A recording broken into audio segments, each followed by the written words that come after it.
Lobby Tools, Florida's legislative intelligence company. Subscribe today to Florida's leading policy, budget, and campaign tracking service. Request a free trial today at lobbytools.com.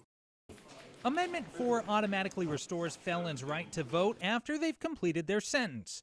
Representative Jamie Grant says that includes paying court fees, fines, and reparations. It's a belief that's come under fire in national headlines, with some comparing it to a poll tax. I think it not only offends the people who actually lived through a poll tax, who were free men and women who were told because of the color of their skin they had to pay to vote.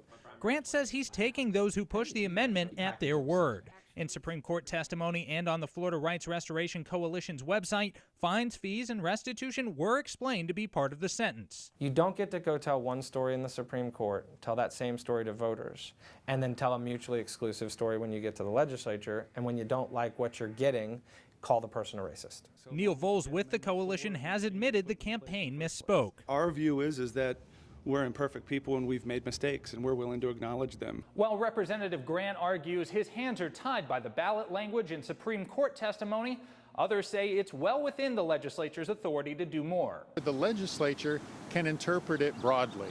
Human rights attorney Mark Schlackman says the Supreme Court testimony doesn't outweigh the ballot language, which never mentioned fines, fees, or restitution. It's an impediment that in all likelihood the Florida voters did not contemplate. Representative Grant says it's almost inevitable that whatever passes this year will be challenged in the courts, but says that isn't a reason for him to change his position.